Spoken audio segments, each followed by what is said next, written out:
langsung Forum Kebebasan. Sebagai informasi, Forum Kebebasan adalah salah satu kegiatan yang dilakukan oleh Suara Kebebasan untuk ikut mempromosikan gagasan kebebasan. Kegiatan kami sebagai portal dan gerakan yang mempromosikan gagasan kebebasan di Indonesia juga dapat dilihat di portal kami di Suara Kebebasan dan juga di sosial media Facebook page, Line, Instagram, dan Twitter. Malam ini saya juga atas nama Suara Kebebasan yang mengucapkan terima kasih untuk Mas Saiful Mujani yang sudah meluangkan waktunya untuk berbagi dengan kami. Sebagai informasi, rangkuman dan rekaman acara ini juga nantinya akan kami sharing di portal dan kanal YouTube kami. Terima kasih atas kehadiran teman-teman, selamat berdiskusi, dan saya langsung serahkan ke Haikal Kurniawan, editor pelaksana Suara Kebebasan. Silakan Haikal. Terima kasih banyak Mbak Dinda untuk pembukaannya. Assalamualaikum warahmatullahi wabarakatuh. Salam sejahtera untuk kita semua. Terima kasih banyak teman-teman yang sudah bersedia hadir di diskusi kita kali ini. Terima kasih sekali khususnya ke Mas Saiful yang sudah bersedia menjadi pemateri di diskusi Forum Kebebasan kita kali ini. Terima kasih juga kepada rekan kami Cokro TV yang sudah bersedia memberikan platformnya untuk live streaming di channel YouTube Cokro TV untuk diskusi kita kali ini. Nah, perkenalan, untuk tema kita kali ini, kita akan membahas mengenai dinasti politik dinasti di Indonesia. Nah, kita mengundang Mas Saiful Mujani, beliau adalah pendiri dari SMRC dan juga dosen ilmu politik di Universitas Islam Negeri Syarif Hidayatullah di Jakarta. Nah, kenapa topik ini kita pilih dari tim Suara Kebebasan untuk dibahas? Karena memang ya, terutama terkait dengan lagi masa pilkada sekarang, diskusi dan diskursus politik mengenai politik dinasti ini cukup ramai diperbincangkan, terutama di media sosial, juga di beberapa kelompok diskusi. Terutama khususnya melihat ada beberapa fenomena di mana ada calon-calon pejabat negara ini, baik yang dia di tingkat bupati atau gubernur, yang memang mereka memiliki kedekatan dengan elit-elit politik, apakah itu elit politik daerah ataukah itu elit politik nasional. Ada beberapa pendapat, ada yang berpendapat bahwa hal itu sah-sah saja karena di sistem demokrasi setiap orang itu memiliki hak untuk dipilih dan memilih siapapun dia, apakah dia rekannya elit politik atau bukan. Tapi ada juga yang mengkritik fenomena ini, yang menganggap bahwa hal ini dapat tanda kutip merusak demokrasi karena itu persaingan jadi tidak fair, karena ada calon yang dia memang memiliki privilege, kedekatan dengan calon-calon tertentu, dengan elit tertentu, sementara yang calon lainnya mereka tidak punya privilege itu.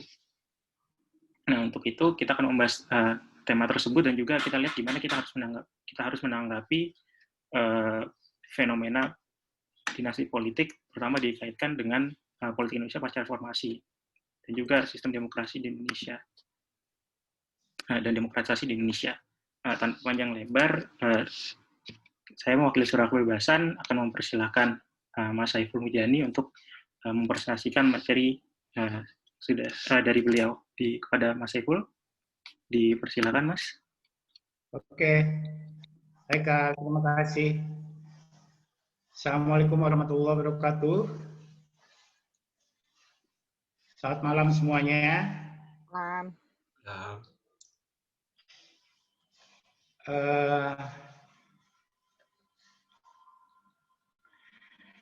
Saya diminta Haikal untuk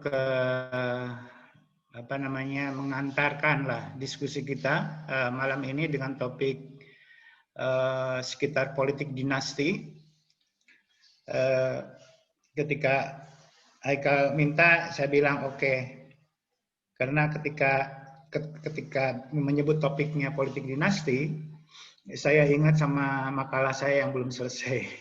Jadi ini mengingatkan, merefresh gitu ya,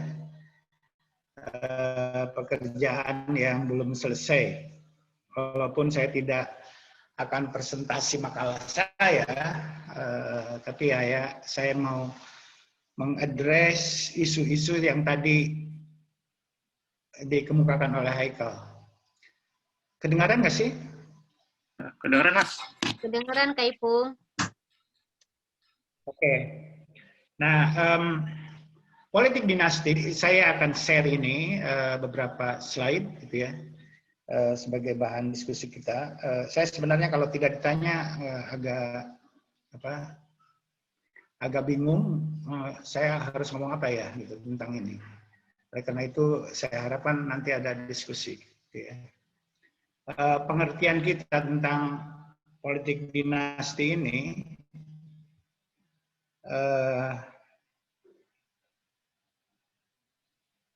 Ya, slide-nya. Slide-nya Pak ya. Kok nggak jalan?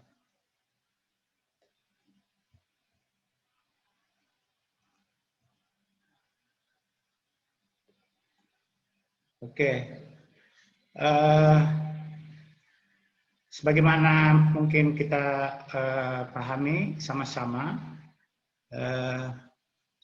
politik dinasti adalah politik atau kekuasaan seorang yang diperoleh karena ikatan darah atau kekerabatan yang dimilikinya dengan orang lain yang telah memiliki jabatan publik.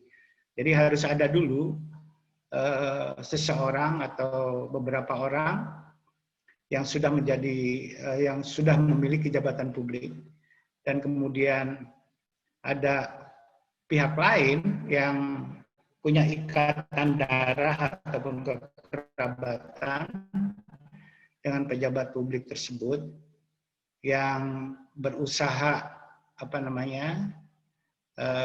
mengikuti jejak menjadi pejabat publik tersebut. Hubungan darah atau lebih luas hubungan kekerabatan itu seperti antara bapak atau ibu dan anak, kakak dan adik, paman dan keponakan, bahkan suami istri, saudara sepupu, adik ipar dan lain-lain. Nah, itu kekerabatan. Jadi tidak dibatasi hanya oleh hubungan darah gitu ya, tapi juga bisa diartikan sebagai hubungan kekerabatan kayak begitu. Jadi dinasti politik bisa dipahami seperti itu.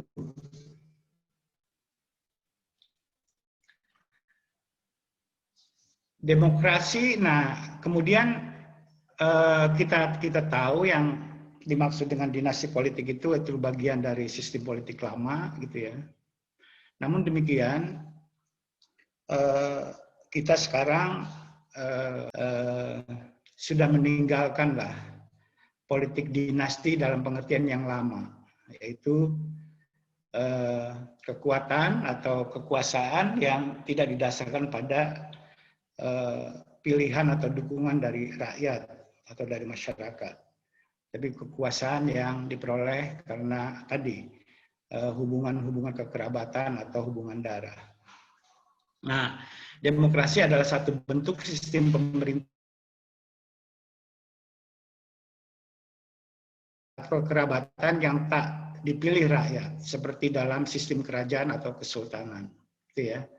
Jadi jelas di situ demokrasi sebenarnya minimal secara historis adalah satu antitesis terhadap politik dinasti.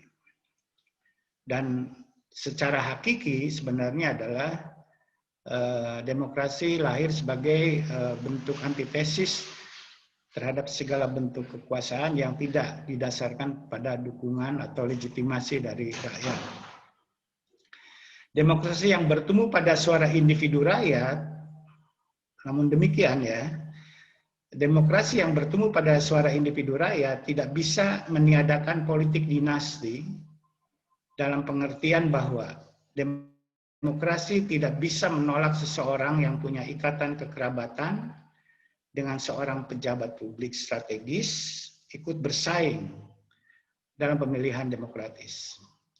Kalau orang tersebut menang secara demokratis, maka ia menjadi pejabat yang sah secara demokratis pula. Itu ya pengertiannya. Demokrasi pada dasarnya tidak mempersoalkan hubungan orang dengan orang lain dalam konteks persaingan untuk mendapatkan dukungan massa agar menjadi pejabat publik.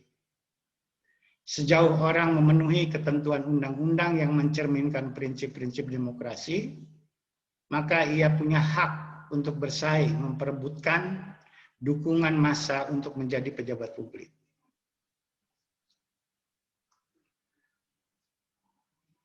Nah, itu sampai situ ya pengertiannya. Jadi politik dinasti sama demokrasi itu secara dasar sebetulnya tidak punya persoalan, dan demokrasi tidak bisa membatasi hak orang apapun latar belakangnya untuk bersaing memperebutkan jabatan publik. Politik dinasti hanya ada yang mempersoalkan. Politik dinasti ini menjadi bahan diskusinya bersandar pada ikatan kekerabatan dengan yang telah menjabat, dan karena itu orang dari dinasti punya keuntungan lebih. Ada privilege, ada yang disebut haikal, dibanding kontestan lain yang bukan dari dinasti. Tapi kan demokrasi tak bisa menghilangkan kelebihan atau kekurangan. Jadi kalau ada privilege ya sudah, privilege diterima gitu ya. Sejauh itu tidak mengingkari prinsip-prinsip demokrasi, yaitu kebebasan untuk bersaing, untuk mendapatkan suara dan sebagainya. Jadi demokrasi tak bisa menghilangkan kelebihan atau kekurangan yang dimiliki seseorang kontestan, termasuk yang berkaitan dengan sumber daya politik, uang, jaringan, massa, patronase, dan lain-lain. Sejauh itu tidak bertentangan dengan undang-undang yang konsisten dengan prinsip-prinsip demokrasi. Jadi demokrasi tidak menuntut semua kontestan sama. Mulai titik startnya itu harus berada pada titik yang sama. Kayak misalnya kita mau lari dalam maraton, semuanya berada pada titik yang sama sehingga menjadi katakan adil begitu. Demokrasi tidak mengatur sampai ke tingkat itu, justru mengakomodasi keragaman itu. Ada yang kaya, ada yang miskin. Demokrasi tidak mengatur orang yang kaya supaya miskin dulu, atau yang miskin jadi kaya dulu baru bisa bersaing. Tidak begitu. Demokrasi mengakomodasi yang kaya maupun yang miskin, yang pintar maupun yang bodoh, gitu ya, untuk ikut bersaing untuk memperebutkan jabatan publik tersebut. Itu dasarnya. Jadi kalau ada yang concern dengan bahwa orang yang punya jaringan dinasti itu punya privilege, itu betul. Tapi demokrasi tidak bisa menghapuskan privilege itu. Ya. Justru sebaliknya, demokrasi mengakomodasi keragaman, apakah itu atas dasar kelas maupun atas dasar identitas. Kira-kira begitu dasarnya. Politik dinasti, ini pendapat berikutnya yang keberatan dengan politik dinasti. Politik dinasti memungkinkan kontestan yang tidak berkualitas menjadi pejabat publik karena lebih unggul dalam sumber daya lain yang dimilikinya. Tadi, karena mungkin patronase, mungkin karena uang, karena massa, karena jaringan, dan sebagainya. Jadi dia menjadi pejabat publik bukan karena dia kompeten, bukan karena memenuhi kriteria ideal untuk seorang pemimpin, tapi karena unsur-unsur yang tidak ada hubungannya dengan kualitas kepemimpinan. Misalnya karena dia orang kaya, karena dia punya massa yang bodoh-bodoh loyal terhadap dia, gitu ya, atau karena jaringannya yang luas dan sebagainya. Nah, itu orang yang punya keberatan dengan itu. Tapi demokrasi tak bisa mencegah kontestan yang tak berkualitas, karena pada akhirnya tergantung pada masa pemilih. Oke, jadi demokrasi dalam hal ini memang tidak berhubungan dengan kualitas. Ini berhubungan dengan berapa banyak orang mendukung. Dasarnya itu. Kalau bicara kualitas itu tahap berikutnya dalam demokrasi. Tapi yang basic, karena alasan kualitas itu tidak boleh menghilangkan unsur-unsur keragaman yang akan menjadi kontestan di dalam kontestasi politik. Kalau masa pemilih memilih kontestan yang tak berkualitas, itu maka ia akan menjadi pejabat publik yang secara demokratis, yang sah secara demokratis, walaupun ia tidak kompeten dan bahkan mungkin tidak berintegritas. kurang punya kesopanan misalnya, mungkin diisukan korupsi, bahkan kan ada undang-undangnya gitu.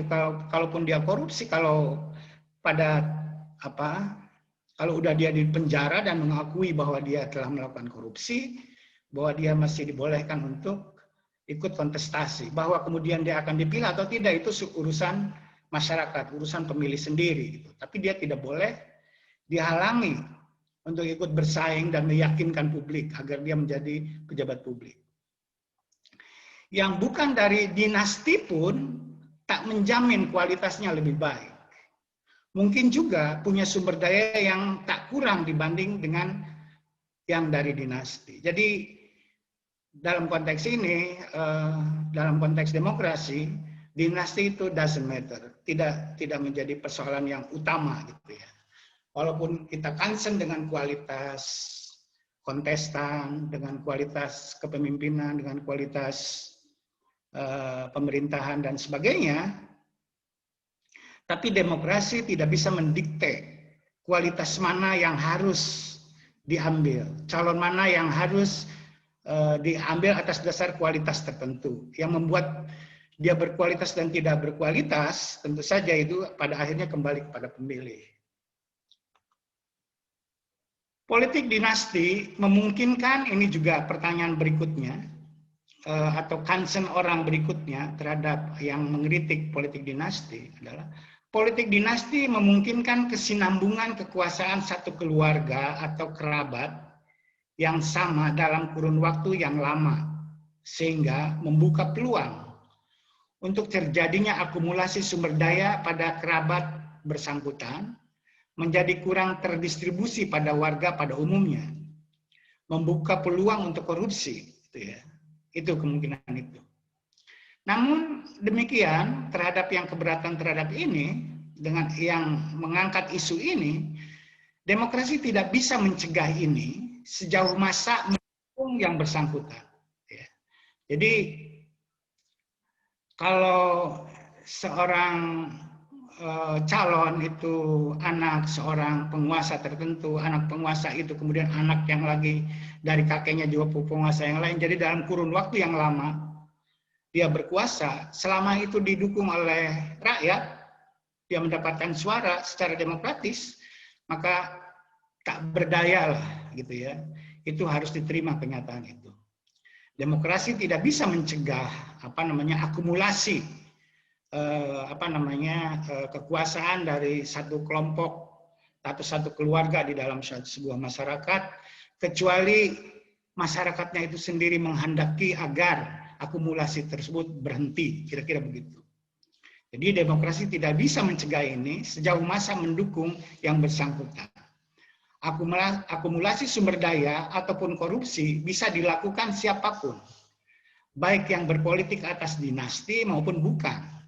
Ini persoalan rule of law, gitu ya. Jadi bicara soal rule of law dan itu berlaku bagi yang dinasti maupun bukan dinasti, dan berlaku bagi siapapun, bukan persoalan demokrasi. Jadi itu soal penegakan hukum.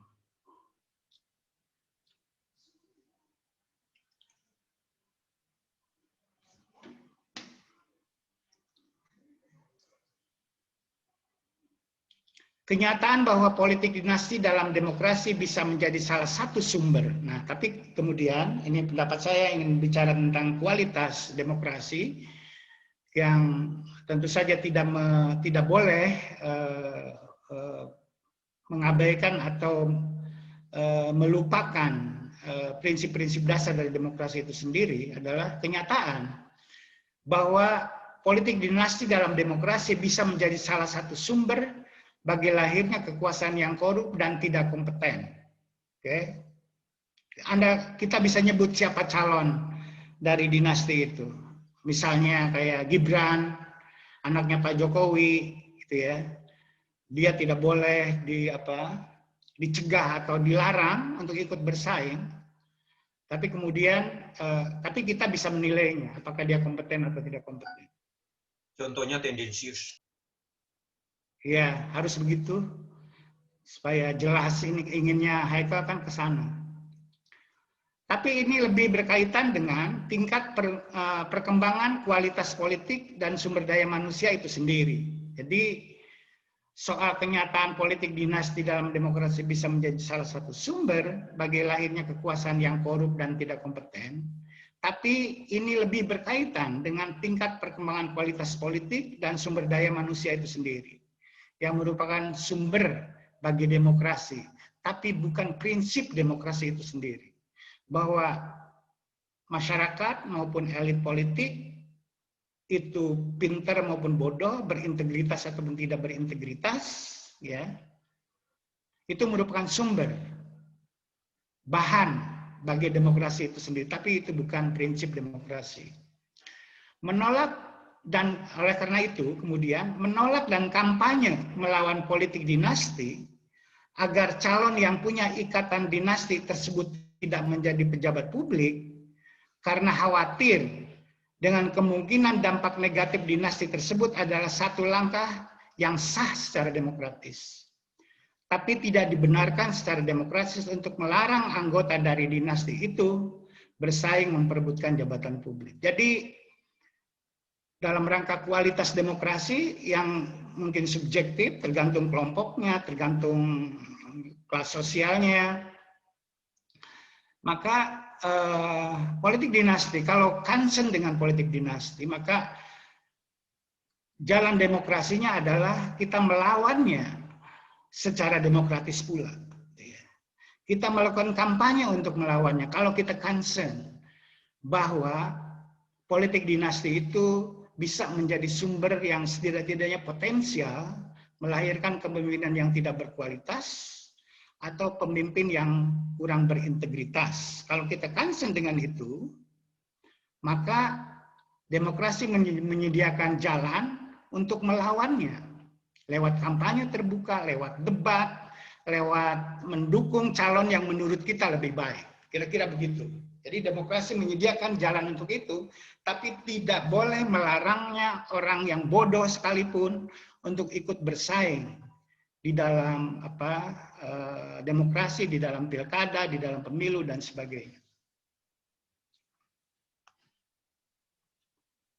Melawan politik dinasti seperti juga melawan politik lain yang menghambat bagi perbaikan kualitas kepemimpinan nasional dan daerah dan bagi perbaikan kualitas pelaksanaan demokrasi adalah langkah yang sah secara demokratis dan mendesak dilakukan oleh semua pihak yang peduli dengan kualitas kepemimpinan publik dan demokrasi secara umum. Jadi di satu sisi demokrasi menyediakan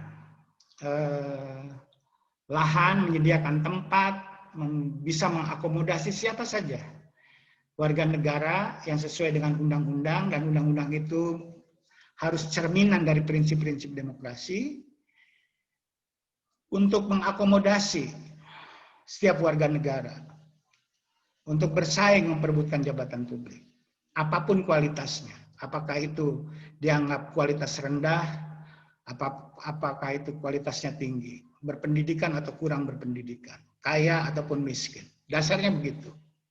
Tapi kalau kita concern bahwa sebuah pemerintahan itu harus dipimpin oleh yang berintegritas dan kompeten, maka kita tinggal menilai saja di antara calon-calon tersebut mana yang lebih kompeten dan mana yang lebih berintegritas. Maka untuk mencegah politik yang tidak berkualitas, apakah karena dinasti maupun yang lainnya, maka kampanye untuk sebuah kepemimpinan yang berintegritas, yang berkualitas itu merupakan jalan keluar bagi siapapun yang concern dengan efek negatif dari politik dinasti. Itu sampai situ ya. Saya ingin melihat bagaimana di kita kan politik dinasti ini udah cukup umum gitu ya di tingkat nasional maupun di tingkat daerah. Tapi saya ingin melihat sedikit bagaimana feeling, bagaimana perasaan masyarakat dengan politik dinasti ini. Ini survei nasional saya 2018, udah lama gitu ya. Jadi feeling terhadap saya sebutnya bukan politik dinasti, family politics dalam diskusi kelompok saya gitu ya tentang ini. Sebenarnya secara umum netral orang, feeling orang terhadap dinasti ini positif atau negatif gitu. Yang positif 15,3%, yang menilai politik dinasti itu. Yang negatif 12,5, kurang lebih itu sama dengan yang positif dan negatif, tapi yang mayoritas 58% itu netral lah gitu ya. Jadi doesn't matter gitu, masalah apa pemilih politik itu. Tapi kemudian kita punya sejumlah pertanyaan lain. Politisi dari dari dinasti, dia tadi di dalam diskusi kita punya kelebihan, punya keuntungan dibanding yang lainnya. Yang mengatakan setuju bahwa dia punya kelebihan itu jauh lebih banyak daripada yang tidak setuju. Jadi dari aspek ini, ya tentu saja tadi ya. Tapi kan demokrasi tidak bisa mencegah ini. Demokrasi, kalau kandidat, apakah demokratis atau tidak, kalau kandidat dari dinasti itu terpilih atau menang dalam pemilu, ya lebih banyak yang mengatakan setuju, yaitu demokratis bagaimanapun. Jadi ini cukup sesuai dengan massa, di tingkat massa cukup sesuai dengan prinsip-prinsip dasar dari demokrasi itu sendiri. Mana yang lebih mungkin korupsinya? Apakah menurut penilaian masyarakat, apakah yang dari dinasti atau bukan dari dinasti? Lebih banyak dari yang dinasti, 44,6 lawan 13,4. Jadi orang melihat ada aspek probability korupnya itu dari politisi atau pejabat publik yang dari dinasti itu lebih banyak. Jadi yang kemungkinannya itu besar, dan orang yang mengatakan demikian itu jauh lebih banyak dari yang mengatakan sebaliknya. Jadi di masyarakat pun ada concern tentang kemungkinan sebuah pemerintahan buruk kalau dipimpin oleh dinasti. Ini kita udah bicara pada kualitas demokrasi itu sendiri, bukan sebagai prosedur demokrasi.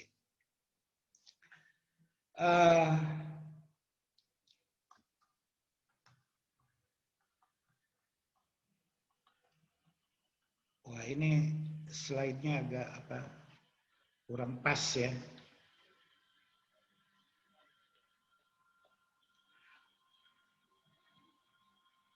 Mana yang kemungkinan berkinerja baik gitu ya? Apakah pemimpin yang dari dinasti atau bukan dinasti? Yang bukan dari dinasti kemungkinan lebih berkinerja baik menurut masyarakat. Mana yang kira-kira lebih bisa menjaga gitu ya? Menjaga resource lokal gitu ya, apakah alam, terutama alam ya dalam hal ini.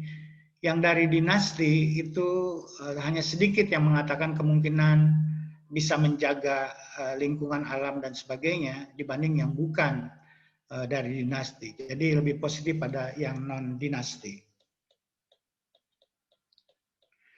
Nah, yang jadi persoalan di kita adalah hampir masyarakat umumnya, secara umum masyarakat itu kurang begitu tahu tentang apakah politisi itu punya kaitan dinasti atau tidak. Gitu.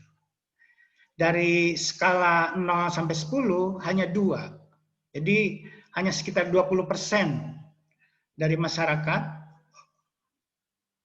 yang tahu bahwa politisi A, politisi B, dan seterusnya secara nasional.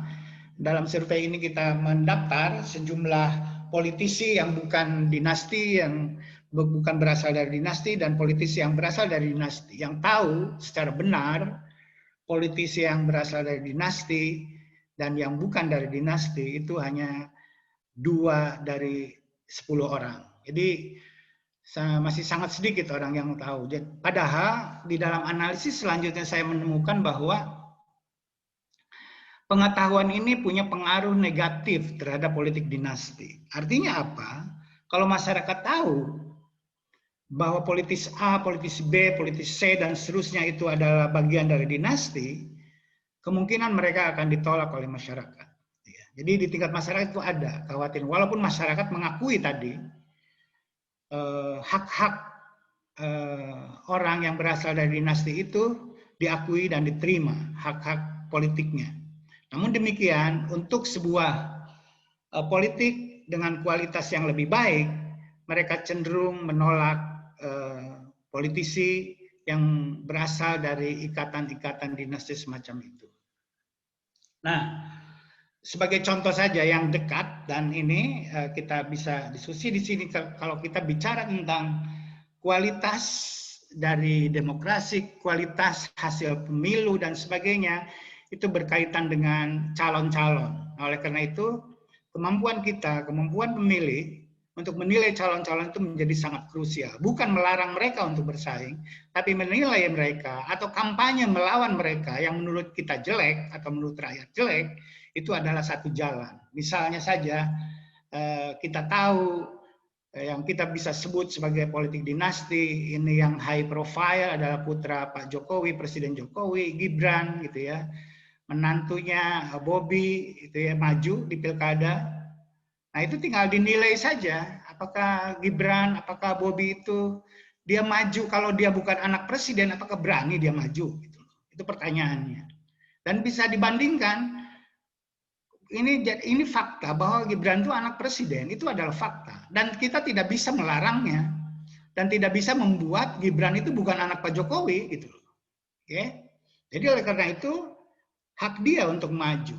Kalau tidak setuju atau khawatir dengan kompetensi dan integritas Gibran, track record-nya dan sebagainya, ya pilih lawannya yang dianggap lebih baik, kira-kira begitu. Ya, itu contoh bahwa demokrasi menyediakan jalan untuk keluar dari dilema semacam itu. Nah, ini yang dekat ini karena kampung saya ini Tangerang Selatan mau pilkada sama. Jadi ini menarik karena semua calonnya itu ada kaitan dengan dinasti. Jadi Siti Nur Aziza salah satu calon itu anaknya Kiai Ma'ruf Amin. Pertanyaannya sama. Kita nggak pernah tahu Siti Nur Aziza ini siapa. Tapi tiba-tiba kemudian mencalonkan diri di Tangerang Selatan. Tinggalnya aja tidak di Tangerang Selatan, setahu saya, gitu ya.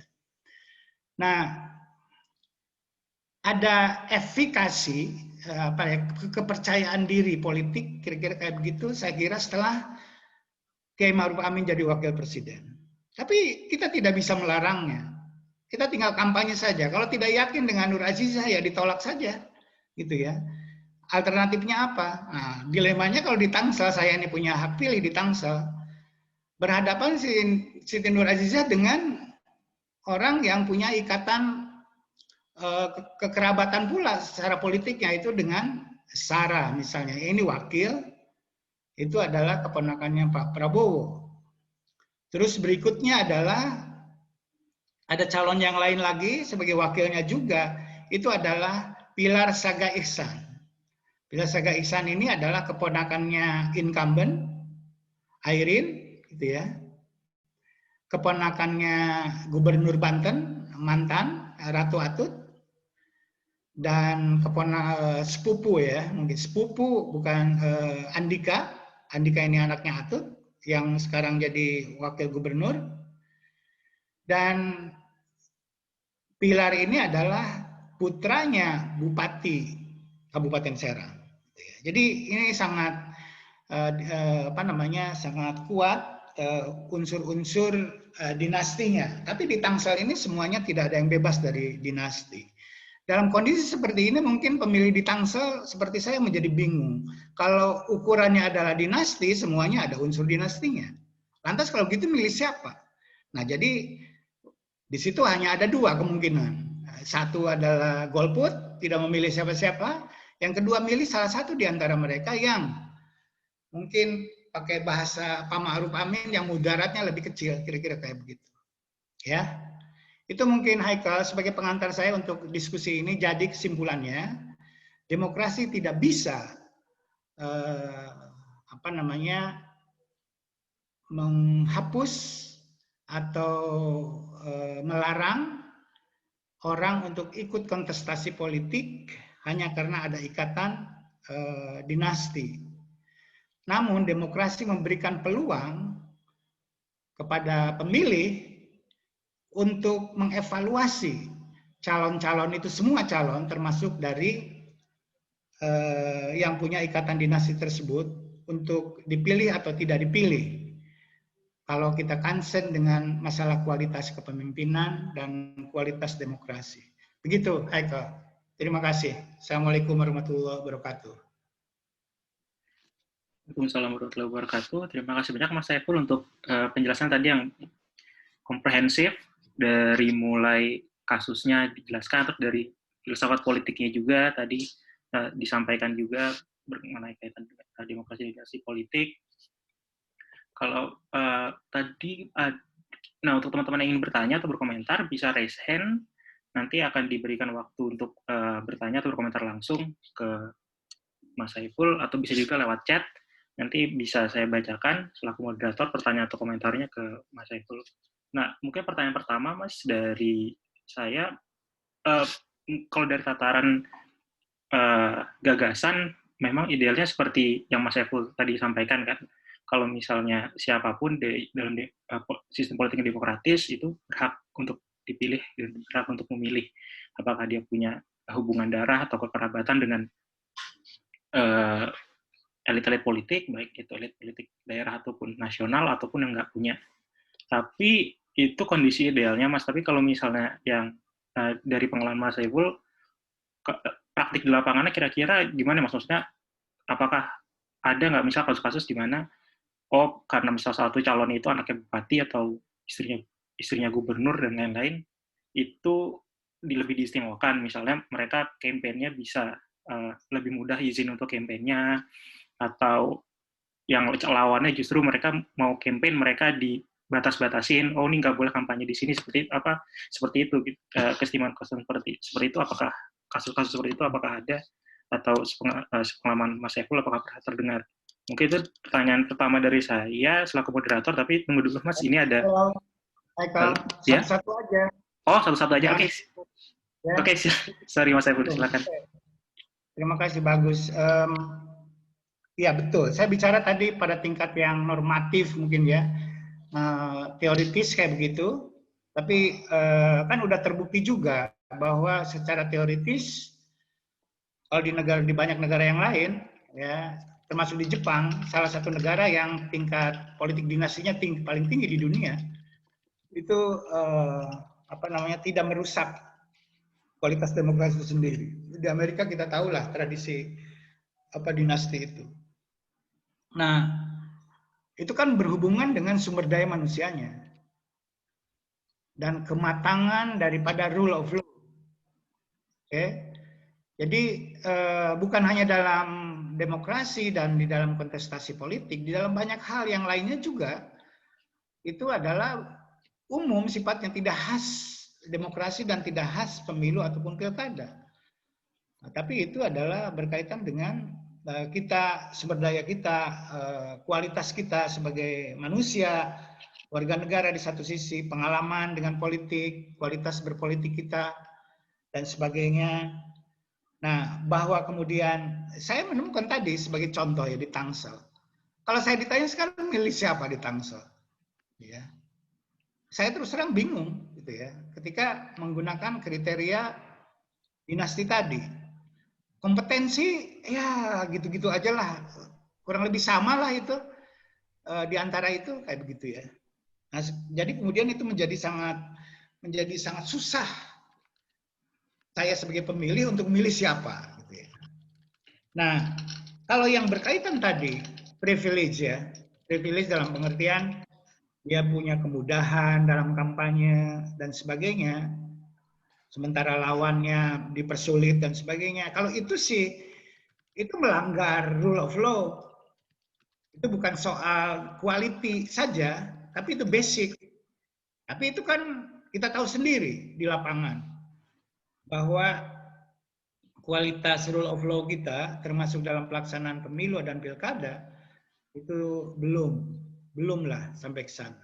Kita tahulah bahwa kalau incumbent misalnya ya, saya perhatikan misalnya siapapun incumbent itu netral saja kepada siapa, itu berlaku bagi siapapun. Dia kan punya akses terhadap security oleh incumbent ya. Kalau di tingkat nasional dia punya akses kepada misalnya BIN, Oke. Terhadap polisi. Polisi itu jaringan kan sampai ke bawah. Punya jaringan ke Babinsa misalnya. Sampai tingkat desa kan tahu perkembangan dan seterusnya. Oke. Yang punya akses ke situ itu incumbent. Tapi kan demokrasi tidak bisa menghilangkan incumbency itu masalahnya. Oke. Kan tidak ada, kalau mutlak incumbency itu adalah sebuah kekuatan yang tidak bisa dikalahkan, tidak pernah ada di dalam pemilu atau pilkada incumbent kalah kalau begitu. Tapi kenyataannya enggak. Ya. Sebagai contoh nasional ya Ibu Mega lah 2004 dulu contohnya, ya kan, sebagai incumbent kalah gitu, sama SBY. Baik, kemudian cuma SBY dan Pak Jokowi kemudian menang, gitu kan. Tapi dalam perkembangan berikutnya ya mungkin calon yang lainnya lawannya ya mungkin lebih buruk daripada itu kan, orang menilai kayak begitu. Nah, jadi bagaimana alat-alat negara ini dipakai oleh incumbent itu berkaitan dengan kualitas kita bernegara gitu. Ya di sana. Dan kalau kita punya bukti hukum kan bisa diproses secara hukum. Karena itu melanggar menggunakan resource negara untuk kepentingan partisan. Dasarnya kan itu. Normatifnya begitu. Tapi dalam praktiknya di lapangan sangat becek, Haikal gitu. Kita tahu semua. Bagaimana memperbaikinya tidak ada jalan lain kecuali ya tadi proses yang sangat panjang gitu ya. Tidak bisa dipotong dengan undang-undang bahwa misalnya pernah ada dulu undang-undang bahwa orang yang punya kaitan dengan incumbent tidak boleh ikut kecuali setelah 5 tahun. Kan ada undang-undangnya dulu. Direview ke MK. MK benar. Gitu ya. Menghapuskan, membatalkan undang-undang yang melarang seorang calon yang punya ikatan dinasti tersebut. Itu udah benar lah MK itu. Nah masalahnya tadi di lapangan itu becek dan seterusnya, itu masalah kualitas rule of law kita yang belum jalan. Itu Haikal. Oke, terima kasih banyak Mas Saiful. Karena kita sekali lagi teman-teman, karena kita di sini juga streaming juga di channel YouTube Cokro TV, ada beberapa pertanyaan juga yang masuk dari lewat YouTube. Komentar YouTube. Ini Mas, pertanyaan masuk dari Mas Arya, dari Pak Arya. Menurut Mas Saiful, dalam situasi politik seperti apa politik dinasti itu meningkat atau menurun? Dan apa yang menjelaskan kenapa tren politik dinasti itu menguat dari pilkada ke pilkada? Dipersilakan Mas Saiful. Itu pertanyaan bagus dan susah. Saya ngejawabnya gitu ya. Terima kasih. Saya sedang membaca, belum selesai, membaca buku tentang dinasti ini yang sangat bagus gitu ya. Dinasti di komparatif di berbagai negara di dunia, terutama fokus lebih ke Jepang yang saya sebutkan tadi. Institusi gitu ya. Institusi juga berpengaruh terhadap menguat atau melemahnya politik dinasti. Tapi secara umum di dunia politik dinasti itu melemah, gitu ya. Tidak lebih, menurut sebuah studi, tidak lebih dari 10% penguasa itu punya kaitan dengan dinasti di seluruh dunia, oke? Dan cenderung makin melemah. Cuma dalam kasus-kasus tertentu itu menguat kayak di Jepang tadi, gitu ya. Penjelasannya kenapa itu terjadi? Ini saya belum masuk ke negeri kita dan lebih khusus lagi ke Tangsel, belum masuk gitu ya. Salah satu unsur yang penting adalah institusi, sistem pemilu gitu ya. Karena berhubungan ini bukan hanya dalam pilkada, tapi juga pemilu nasional, pemilu untuk anggota legislatif dan seterusnya kayak begitu. Semakin sistemnya itu dalam tanda kutip ya, kalau di Jepang tuh ada satu varian sistem pemilu yang beda dengan kita, tapi intinya adalah itu varian dari sistem plural, gitu ya. Dalam bahasa yang simpel, kita sering pakai sistem distrik, sebetulnya kurang pas, gitu ya. Sistem plural, di mana unsur personal itu menjadi sangat penting di dalam kontestasi. Nah, Itu plus minusnya gitu ya. Yang membuat dinasti itu kuat itu termasuk di kita itu karena memberikan porsi yang cukup besar untuk kontestasi yang memberikan tempat yang besar kepada person, pada individu gitu. Jadi bukan partai gitu ya. Jadi ini berkaitan dengan presidensialisasi di dalam pemilihan umum.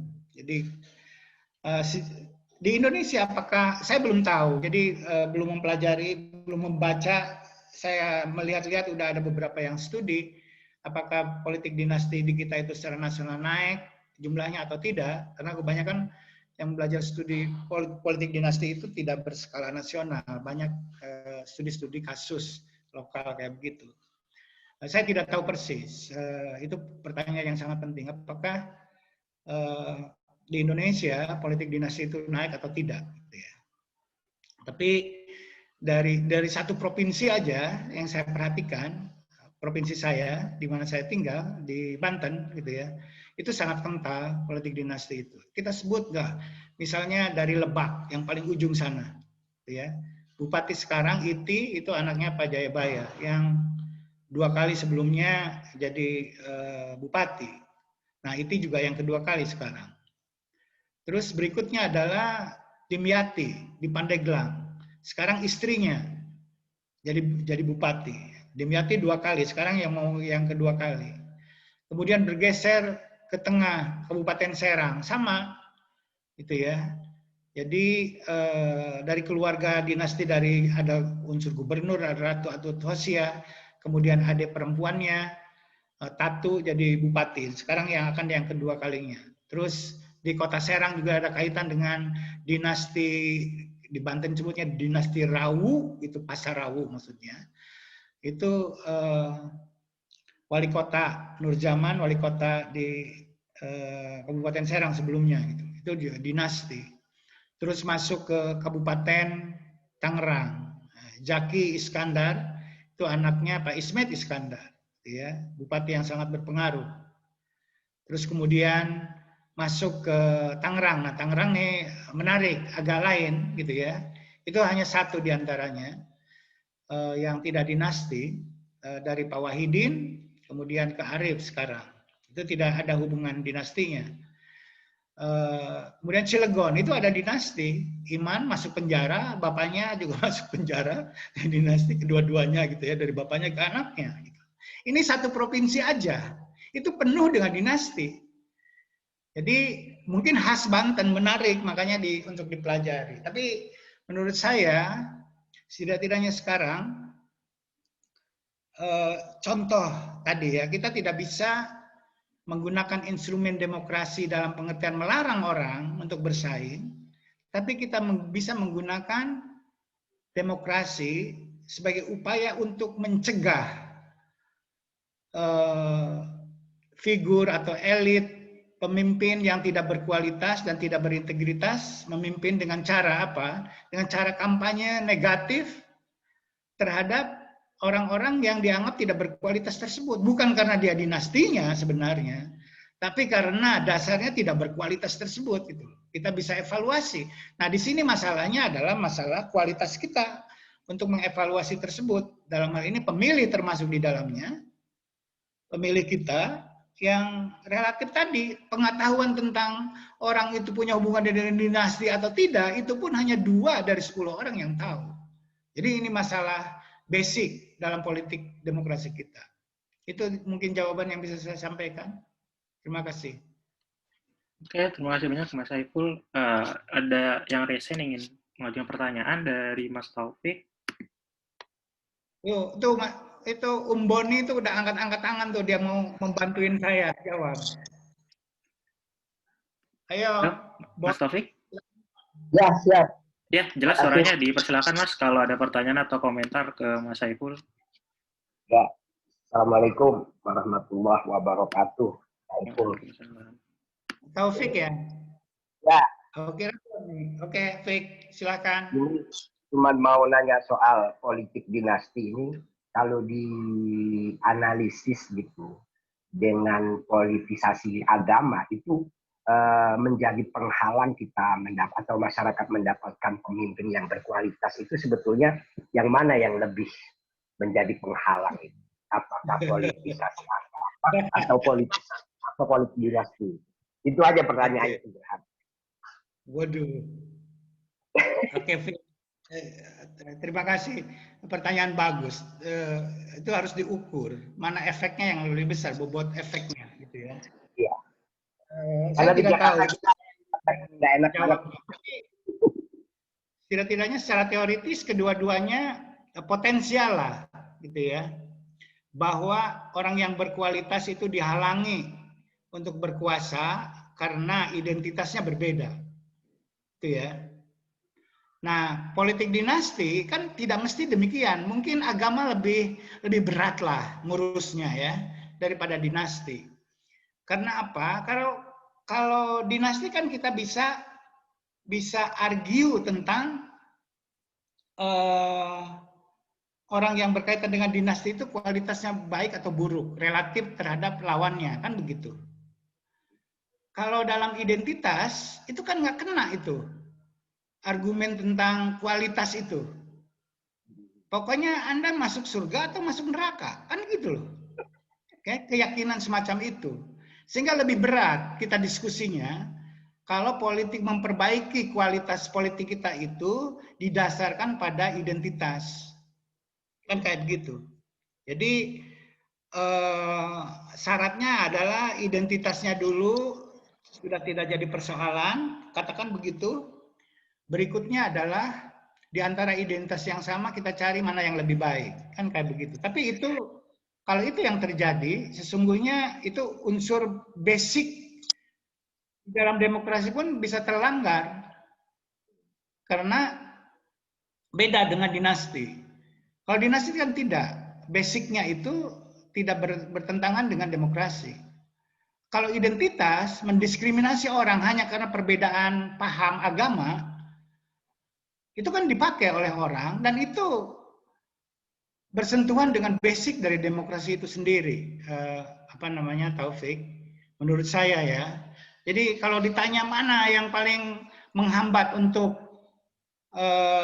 kemajuan kualitas demokrasi kita, apakah politik identitas atau dinasti, penilaian saya adalah politik identitas. Gitu. Terima kasih. Pertanyaan bagus. Oke. Tadi gimana Mas Taufik? Ya, udah, oke. Terima kasih banyak. Oke. Thank you Mas Taufik.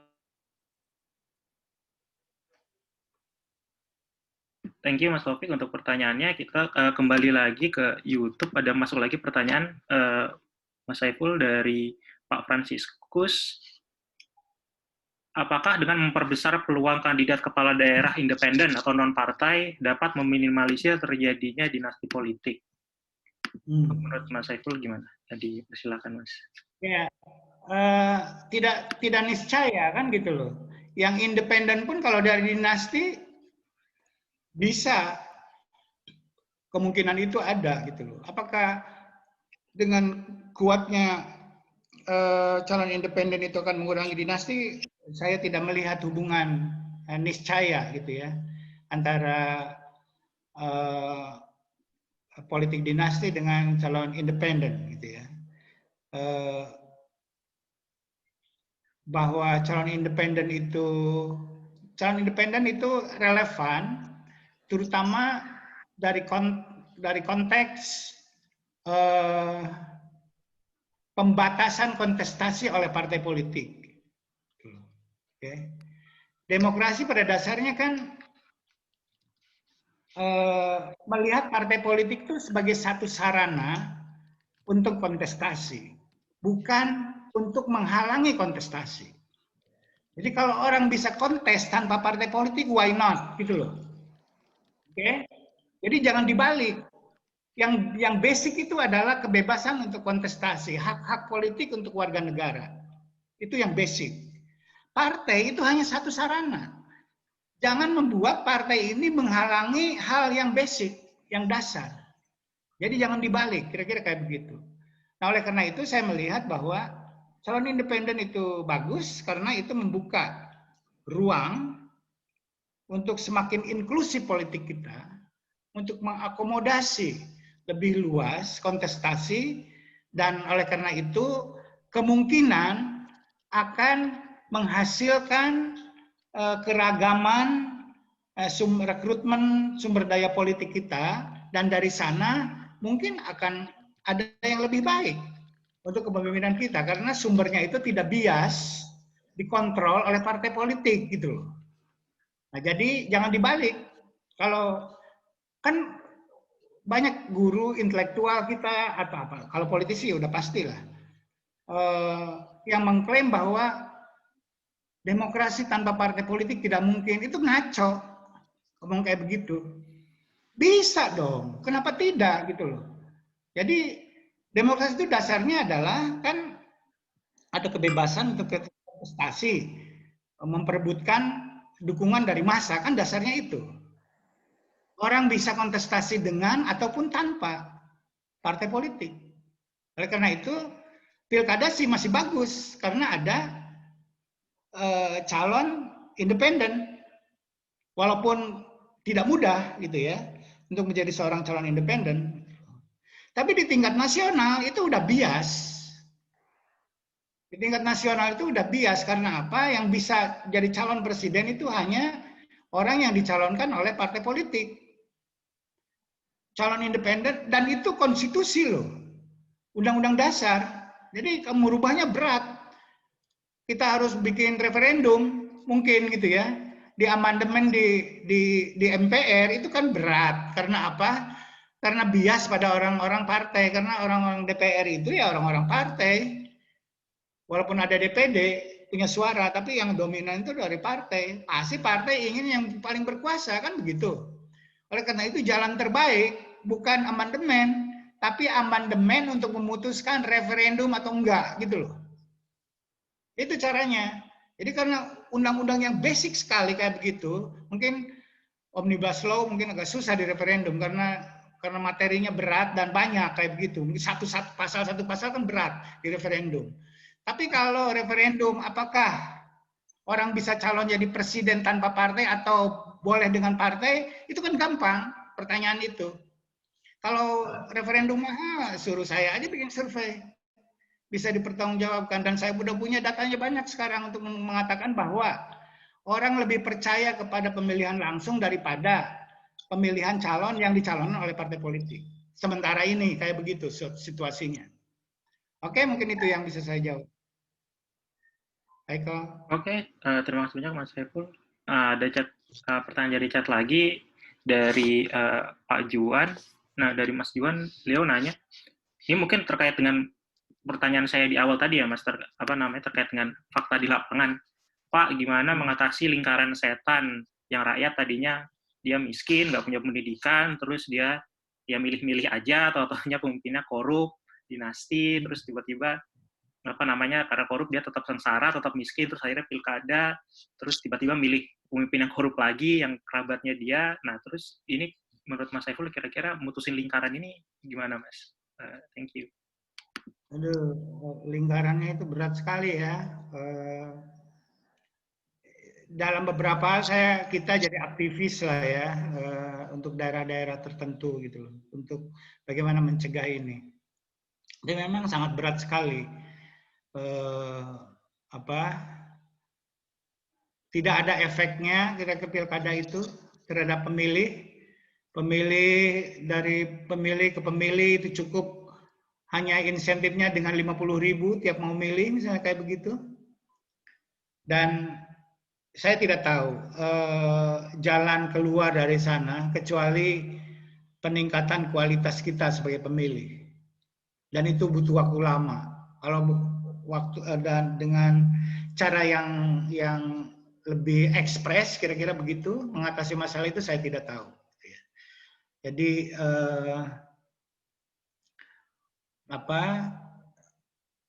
menurut saya kalau mau lagi-lagi ini ya tadi mempermudah persyaratan kontestasi. Ya.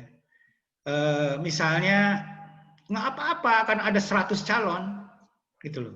Tidak apa-apa. Tapi dipermudah kontestasi itu satu. Permudah tuh misalnya mau jadi calon independen, janganlah sampai sekian puluh ribu KTP, untuk dapat KTP juga harus bayar pula, kan gitu loh.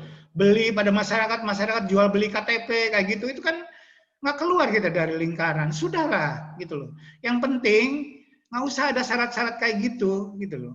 Misalnya Saiful nih mau jadi wali kota Tangsel, daftar aja ke KPU, kan kayak gitu. Sudah daftar, sah saya sebagai orang Tangsel kok gitu loh. Bahwa kemudian saya didukung atau nggak dibuktiin aja nanti di pilkada, kan begitu. Nah sehingga ongkos politiknya jadi rendah. Oleh karena itu kemudian kemungkinan orang-orang yang tidak punya uang pun tapi dia berkualitas itu punya kesempatan untuk memperbaiki keadaan. Nah itu urusan undang-undang lagi-lagi ya. Kita kembali ke DPR lagi, harus merubah undang-undangnya dan seterusnya kayak begitu. Oke. Jadi mungkin itu jawaban yang agak menengah sih, tidak terlalu cespleng. Yang cespleng nggak punya saya Pak. Terima kasih. Oke, thank you Mas Saiful untuk tanggapannya. Kita ke Mas Boni, Mas Nuriman Subono tadi ingin mengajukan pertanyaan juga. Halo, Mas Boni. Ya, terima kasih, Haikal. Oke, dipersilakan Mas Boni. Assalamualaikum warahmatullahi wabarakatuh. Saiful menarik ya. Saya pertama ingin nanya ini, Saiful, tabel yang tadi ditampilkan ya. Ada 3 poin yang bicara performance, korup, dan menjaga resources lokal ya. Itu responden rata-rata lebih percaya yang non dinasti. Iya, betul. Tapi yang tidak tahu tuh di atas 40% semua itu. Kira-kira apa interpretasinya tuh Saiful? Karena ada kolom tidak tahu tuh. Yeah. Itu rata-rata di atas 40%, kira-kira apa ragu atau apa. Itu yang pertama. Yang kedua tentang politik dinasti ini, kebetulan beberapa teman LIPI pernah melakukan penelitian ya. Dan sekarang dia melanjutkan, kebetulan baru tadi siang saya diajak ikut FGD gitu. Itu yang menarik adalah seringkali, saya nggak tahu nih ya, tapi seringkali keluarga dinasti ini mempromosikan anaknya atau istrinya, pokoknya yang perempuan. Ya, yang perempuan. Wah, asik ya. Itu menarik itu. Saya hanya menduga-duga ya, kalau perempuan ini untuk studi komparatif misalnya di India atau di Amerika Latin itu selalu mereka dianggap tampil seolah-olah tabula rasa gitu ya. Nggak ada kepentingan apa, itu hanya mengabdi gitu. Tapi kalau yang laki-laki ini udah kelihatan politik maskulinnya ya. Jadi dipromosikan seperti itu. Nah, itu nipu ya. Tapi tentu saya nggak mau terus kalau perempuan nipu ya. Kalau di India itu yang kemudian dikenal sebagai proxy representation. Jadi keluarga tetap mengontrol gitu. Tapi penelitian dari teman-teman ini memperlihatkan, khususnya untuk isu perempuan, mereka menggunakan 2 tipologi itu, kepentingan gender praktis dan strategis ya. Untuk strategis itu kan dia merubah undang-undang ya, akan merubah peraturan ya, ada hal yang lebih jauh dari itu. Tapi kok praktis itu, ibu butuh susu mereka bisa menyediakan, ibu hamil mereka bisa menyediakan ambulan. Airin itu termasuk yang sukses dalam kepentingan gender praktis ini, walaupun tidak merubah strukturnya. Jadi kita melihat ya Airin sebagai seorang perempuan, isu-isu yang dekat dengan dirinya, misalnya kesehatan anak, kepentingan perempuan, kebutuhan bahan dasar, itu mereka lebih bisa sensitif lah kita. Tidak bicara narasi-narasi besar, ingin bangun mall yang besar, jembatan yang besar gitu ya. Itu saya pengen tahu nih komentar Mas Saiful. Terus yang ketiga Mas Saiful tadi kaitannya dengan calon independen, saya setuju prinsipnya ya. Tapi susahnya kan ketika dia terpilih, dia tetap harus dealing dengan parlemen kan. Nah, dia bukan wakil dari partai mana-mana itu. Itu tentu lebih berat itu kira-kira. Jadi itu aja Saiful. Terima kasih Haikal. Oke, terima kasih banyak Mas Boni. Ke Mas Saiful dipersilakan Mas. Oke. Makasih Bon. 3 pertanyaan ya. Tadi yang agak teknis, respon yang tidak tahu di dalam survei yang saya lakukan itu cukup besar. Itu pertanyaannya kan apa namanya, sikap mereka terhadap berbagai item itu ya. Dilihat dari ini perlu pendalaman lebih jauh, Bon, mengenai orang yang cukup besar yang tidak memberikan respon itu. Tapi dilihat dari demografinya itu agak sosial ekonomi agak bawah. Nah, oleh karena itu saya sementara simpulkan orang memang tidak tahu gitu loh, harus bersikap apa ketika dihadapkan dengan itu. Nah, sementara yang merespon, yang responnya tadi kan cukup menolak ya secara umum dibanding yang menerima politik dinasti. Beberapa item itu kalau dilihat demografinya itu cenderung lebih berpendidikan. Jadi itu tadi dinasti di kita itu ke depannya akan sangat tergantung pada kualitas demografi kita. Kalau pendidikan kita makin baik nanti dan seterusnya, sosial ekonominya, pekerjaannya dan sebagainya itu makin baik, maka kemungkinan politik dinasti itu akan menjadi lemah gitu loh. Orang akan berpikir melihat aspek bukan masalah kebebasan orang untuk bersaing, tapi juga udah meningkat pada aspek quality daripada persaingan itu sendiri nanti seperti apa. Nah, untuk sampai ke tingkat itu, pemilih membutuhkan satu tingkat pemahaman yang lebih canggih. Dan itu berkaitan dengan kualitas pemilih itu sendiri. Nah, itu kira-kira saya menafsirkan data itu. Pertama. Kedua, soal calon perempuan. Ini juga menarik dan saya terlalu laki-laki, Bon, gitu, dalam mempelajari politik. Kurang laki-laki, maksud saya kurang memperhatikan unsur-unsur yang kayak gini gitu loh. Jadi dilihat umum-umum aja gitu loh. Padahal itu menjadi sangat penting dan saya setuju gitu ya. Jadi teman-teman yang memperhatikan secara lebih detail tentang unsur gender dan sebagainya ini menjadi sangat penting. Nah, tapi saya punya teman yang sangat rewel, Yuni gitu ya, Yuni ini Komnas HAM, Komnas Perempuan itu sering mengingatkan saya kadang kalau saya lagi lupa. Saya kira iya bahwa perempuan mungkin punya nilai lebih gitu ya ketika dia menjadi pejabat publik gitu ya. Setidak-tidaknya untuk hal-hal yang basic. Yang basic itu maksud saya menjadi penting karena kondisi sosial ekonomi kita rendah gitu loh. Oleh karena itu yang diurusin masalah kesetaraan gender, kualitas ibu, kualitas anak itu menjadi basic sekali kan gitu loh. Dan mungkin dalam kampanye maupun di dalam praktek ketika dia menjabat, concern perempuan terhadap itu mungkin secara alamiah lebih baik daripada politisi laki-laki gitu loh. Saya setuju itu. Dan cuman kesan saya, mungkin koreksi saya kalau salah, Bon, dan perlu belajar lagi, itu di dalam perdebatan politik nasional itu kurang gitu loh. Menurut saya ya, kesan saya selama ini. Ya, tadi benar. Jadi yang dibicarakan adalah jalan tol ya gitu-gitu ya kan. Gitu. Jadi tol laut gitu loh. Jadi yang besar-besar gitu, tentang kualitas ibu, kualitas anak itu kurang. Walaupun tentu saja kalau ditanya mereka bilang pasti itu masuk kan gitu loh. Tapi tidak menjadi sesuatu yang prioritas utama dalam perdebatan itu gitu. Dan saya kira itu harus menjadi perhatian semakin ini karena itu konkret banget gitu ya. Cuma saya secara pribadi tidak setuju kalau itu dimonopoli oleh perempuan gitu loh. Isu itu harus jadi isu semua, harus semua pihak. Cuma ya kalau teman-teman aktivis perempuan nggak akan percaya. Pokoknya nggak mungkin lah mengharapkan laki-laki ngomong kayak gua, kira-kira kan kayak begitu.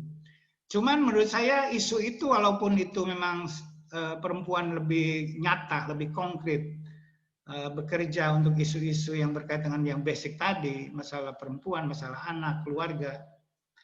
Tapi itu harus juga menjadi concern yang basic dari politisi laki-laki. Gitu. Jadi itu jawaban saya, dan dalam pilkada-pilkada saya kira itu jarang dijadikan isu dalam perdebatan di antara calon dalam pilkada. Padahal itu menjadi sangat menarik. Itu kedua. Yang ketiga adalah soal tadi, saya setuju soal calon independen. Memang, tapi kan kasusnya bisa kayak Pak Jokowi, Bon. Iya kan? Jadi ya tentu saja Pak Jokowi jadi presiden kalau didukung oleh partai politik. Tapi kan saya percaya bahwa politisi kita itu, termasuk partai politik kita itu, falsafahnya adalah ada gula, ada semut. Itu loh. Jadi kalau Anda seorang calon independen dan sudah terpilih menang, kemudian mengajak partai-partai tersebut untuk bersama-sama menggolkan program yang sesuai dengan interest mereka, mungkin mayoritas mereka, untuk mendapatkan suara lebih dari 50% dukungan, itu mutlak supaya pemerintahannya jalan, gitu ya. Saya kira itu lebih mungkin dilakukan daripada seumur hidup kita punya calon buruk terus gitu loh, hanya karena dimonopoli oleh partai politik. Jadi cenderung orang independen kalau udah mendapatkan dukungan massa yang luas, partai itu cenderung akan berlomba-lomba agar dia menjadi kadernya kok. Itu yang terjadi ya. Itu mungkin agak khas kita mungkin ya. Jadi tadi lebih cenderung mau gitu. Bayangin Anda lihat orang kayak Pak Prabowo aja yang jadi lawan Jokowi jadi mau kok jadi anak buah Pak Jokowi. Itu kurang, apalagi contoh paripurna itu. Daripada ada gula ada semut itu, Bung Boni. Itu mungkin yang bisa saya sebutkan. Jelaskan. Terima kasih. Terima kasih banyak Mas Saiful untuk tanggapannya tadi untuk pertanyaan Mas Boni. Mungkin kalau sedikit tambahan Mas yang terkait dengan calon independen, itu berarti termasuk juga kan salah satunya mempermudah bikin partai politik kan Mas ya? Itu menurut Mas Saiful salah satu yang penting juga kah? Karena kalau nggak salah, kalau mau bikin partai politik kan persyaratannya banyak banget kan, harus ada office di seluruh kabupaten kalau nggak salah, dan ada dan harus memperkuat partai politik lokal juga Mas. Jadi misalnya kalau bikin partai politik ya nggak harus nasional, setiap kalau misalnya ada partai yang multi lingkup provinsi itu harus diizinkan juga. Itu menurut Mas Saiful termasuk salah satu cara untuk mengcounter atau ringan dampak dari dinasti politik ini kah? Ya, saya itu juga jadi PR kita menjadi sangat banyak gitu ya. Saya setuju bahwa intinya yang jadi prinsip itu bagaimana caranya membuat politik kita menjadi lebih inklusif. Gitu ya. Itu prinsip. Politik kita lebih inklusif, lebih terbuka terhadap rekrutmen anak bangsa gitu ya, yang kita punya 270 juta orang gitu ya. Masa sih gitu loh, tidak ada yang brilian di antara orang-orang itu untuk jadi kepemimpinan di tingkat lokal maupun nasional kayak begitu. Nah, kalau rekrutmennya inklusif, saya yakin peluang untuk mendapatkan sumber daya politik itu akan menjadi lebih terbuka, lebih mudah, gitu ya. Nah, kalau semuanya itu dikerucutkan, gitu ya, dibatasi, yang membatasi itu ya harus dilihat itu kontradiksi apa enggak dengan prinsip, kan begitu. Ada kebebasan untuk berkumpul dan berpendapat. Itu prinsip dasar.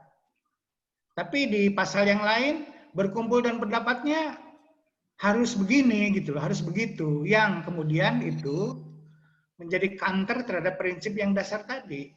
Nah, itu tidak boleh ada, apalagi di dalam konstitusi. Jadi menurut saya itu iya. Apakah partai politik harus lebih mudah membuatnya? Saya kira iya, itu keniscayaan dari prinsip dasar tadi. saya melihat kok susah sekali membuat partai politik itu sekarang ya. Makin awalnya sih waktu awal reformasi dulu gampang dengan partai politik itu, syarat-syaratnya lebih ringan. Kita harus kembali menurut saya ke Khitoh 98 lah, ke Undang-Undang Pemilu 98 gitu. Yang dalam soal kemudahan untuk membuat organisasi politik, dalam hal ini partai politik gitu. Bahwa kemudian yang daftar itu ratusan, tapi yang lolos memenuhi syarat 48. Tapi yang dapat kursi cukup signifikan kan cuma 6, cuma 5 bahkan. Jadi tidak niscaya membuat keterbukaan itu politik di parlemen menjadi komplikated, enggak juga gitu. Tapi setidak-tidaknya itu membuka peluang untuk rekrutmen politik. Saya setuju itu, tapi itu kembali lagi ke DPR dan itu berkaitan dengan kualitas DPR itu sendiri. Apakah dia berpolitik dengan landasan demokrasi, prinsip-prinsip demokrasi, atau hanya landasan kekuasaan saja gitu loh, tanpa prinsip-prinsip seperti itu. Itu Haikal. Oke, thank you Mas Saiful. Ya tadi saya juga lihat dari salah satu artikel di internet, sedikit koreksi. Jadi salah satu syaratnya kalau tahun 2009 itu di pengurusan di seluruh provinsi paling sedikit 75% dari seluruh kabupaten atau kota dan 50% paling sedikit 50% dari seluruh jumlah kecamatan. Nah, itu kan syarat yang nggak semua orang punya sumber daya seperti itu kan. Luar biasa itu. Ya, oke. Thank you Mas Saiful. Untuk tanggapannya kita ke Mas Usep. Halo Mas, yang sudah raise hand. Mas Usep bisa dengar suara saya Mas? Ya. Mas Usep, ya. Terima kasih. Sorry, volumenya bisa dibesarkan sedikit Mas? Halo, terima kasih kesempatannya. Halo. Oke, Mas Usep. Ya, masuk Mas, silakan. Bang Saiful, saya suka sama penjelasan Bang Saiful dalam dua hal. Pertama, Bang Saiful percaya diri menyambut putusan Mahkamah Konstitusi tentang politik dinasti yang nggak perlu dilarang karena itu bagian dari human right gitu. Ini berbeda sama teman kantor saya, Bang Saiful, yang sama-sama orang Tangsel, Mbak Titi Anggra ini, yang kecewa banget sama putusan MK itu. Harusnya, menurutnya MK harusnya melarang gitu politik dinasti setidaknya dalam satu periode pemilu gitu. Saya ada setuju sama Bang Saiful. Yang kedua, saya suka karena Bang Saiful mengaitkan pengaruh sistem politik ya, berkaitan sama makin meningkatnya politik dinasti gitu. Nah, di Perludem ada temuan bahwa kalau kita bandingkan yang namanya personalisasi politik di pemilu eksekutif, yaitu pilkada, presidensialisasi lokal, dengan pemilu legislatif atau parlemen melalui sistem proporsional terbuka, itu memang makin meningkatkan kepesertaan politik dinasti dan keterpilihannya gitu, Bang Saiful. Nah, tapi yang masih saya nggak terlalu khawatir, jumlahnya masih tidak lebih banyak dari yang bukan dinasti, dan keterpilihannya juga bukan yang juga lebih banyak dari yang non dinasti gitu. Tapi grafiknya makin meningkat gitu. Nah, kalau kita bandingkan sama yang terjadi di Amerika Serikat, sistem pemilunya kompetitif sehingga yang punya modal besar dalam hal ini politik dinasti lebih berpeluang. Tapi di Amerika itu, Bang, ada koreksi tentang party ID-nya gitu. Jadi oke lah, keluarga Bush itu nyalon dan terpilih, tapi kan bisa dikontrol sama perspektif Republikannya gitu. Di keluarga Clinton, oke lah ikut lagi, tapi kan kalau terpilih bisa dikritik sama perspektif Demokratnya begitu. Nah, di kita itu nggak ada itunya, Bang Saiful. Kita mau mengkritik kontestasi dinasti dan kepemerintahan dinasti ini pakai apa gitu ngontrolnya. Nah, kalau ngerujuk sama surveinya Burhanuddin Muhtadi kan, yang relevan itu ideologi nasionalis sama Islam. Nah, cukupkah ketika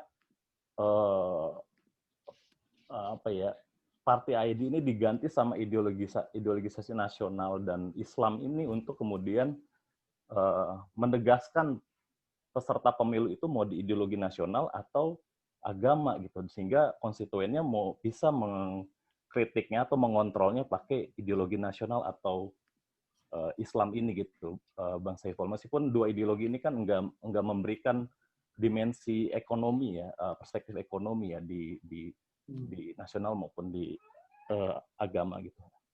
Apakah cukup nih ketika ke depan ya udah kita kontrol politik dinasti itu pakai ideologi nasionalis atau ideologi Islam gitu? Oke, udah. Sep, thank you Sep. Pertanyaannya bagus.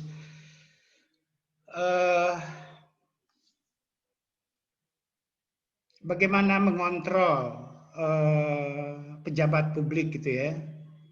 Mekanismenya adalah kontrol oleh partai politik atau oleh ideologi atau oleh ID, partai ID gitu ya. Sesungguhnya personalisasi dan presidensialisasi dari politik itu sebetulnya pengaruh Amerika banget, gitu. Bukan Eropa. Jadi partai ID itu dasarnya adalah di mana partai sangat menentukan, itu dasarnya adalah Eropa. Di Amerika dipakai itu karena walaupun personalisasi sangat kuat, itu kebutuhan akan organize supaya tidak terlalu atomistik politik itu menjadi mendesak, dan hasil proses ratusan tahun partai ID di Amerika Serikat itu. Nah, di kita kan tradisi kepartean itu relatif baru gitu ya, dan tradisi demokrasi kita juga baru. Oleh karena itu, kenapa terjadi Obama terpilih menjadi presiden di Amerika, walaupun dia secara identity itu minority, hitam gitu ya, dari Afrika orang tuanya, tapi dia terpilih menjadi presiden dan 2 kali gitu. Itu karena dijembatani oleh partai ID. Nah, demikian juga di banyak kasus pilkada-pilkada kayak di Inggris, London misalnya, wali kota yang sekarang itu keturunan Pakistan, beragama Islam di London gitu loh. Yang mayoritas non-Islam dan bukan orang keturunan Pakistan gitu. Tapi dia menang jadi wali kota. Karena apa? Karena dia pimpinan partai buruh, di mana partai buruh itu sangat kuat di London. Jadi, partai ID menggantikan identitas sosial gitu dalam proses politik. Itu yang terjadi. Nah, di kita transformasi dari identitas sosial ke identitas politik itu tidak terjadi atau belum terjadi karena proses politiknya kan relatif baru. Di negara-negara demokrasi baru itu mirip dengan kita. Kita lihat di Filipina, ya, Thailand apalagi itu udah kacau balau itu negeri dilihat dari sisi politik itu. Oke. Kita lihat misalnya di mana Malaysia itu yang relatif baru sama kayak begitu. Nah, bagaimana? Apakah harus dengan agama? Menurut saya tidak gitu ya. Itu perspektif sangat orientalis itu. Mereduksi proses politik kita ke dalam ideologi nasionalis atau ideologi Islam. Bahaya sekali itu menurut saya. Itu. Jadi inilah yang terjadi bahwa politik ini politik identitas kemudian yang mengemuka gitu. Kemudian perdebatan yang tadi di awal ditanyakan oleh Haikal bahwa perdebatan program dan sebagainya hilang. Bicara tentang kualitas, bukan Haikal, tadi ada yang mengatakan politik identitas atau agama atau politik dinasti, lupa yang pertama tadi pertanyaan. Di Mas Taufik tadi, Mas. Oh, Taufik ya. Yeah. Nah, itu adalah bahwa perdebatan kita tentang kualitas pemerintahan, tentang kualitas kepemimpinan jadi hilang ketika politik identitas mendominasi proses politik kita. Dan saya berharap itu Tapi walaupun sekarang masih sangat susah, tapi itu menjadi salah satu faktor yang menghambat kemajuan kita di dalam proses demokrasi, kematangan demokrasi kita. Ya. Maaf aja ya, saya bukan merendahkan yang mulia Wapres kita Pak Ma'ruf Amin gitu. Oke. Pak Ma'ruf Amin jadi wakil presiden tuh dalam beberapa hal ya karena unsur identitas tadi, bahwa orang takut banget gitu loh. Pak Jokowi ini digerogoti karena kredensial Islamnya kurang kuat kan, dipasanglah Pak Ma'ruf gitu loh. Kurang apa lagi, nggak ada yang lebih ulama dari Pak Ma'ruf Amin kan gitu loh. Kira-kira kayak gitu. Yang udah menjadi saksi memberatkan Ahok di pengadilan tidak apa-apa diambil gitu loh. Akhirnya begitu. Kita apa yang dilakukan di sana? Kita tidak tahu gitu loh. Dengan wapres kita ini. Nah, jadi kalau politik kita itu terbelah tadi, saya setuju tidak ada perdebatan tentang program, tidak ada perdebatan tentang quality dari pemerintahan dan sebagainya. Tapi yang muncul adalah kamu bagian dari kami atau bagian dari mereka gitu.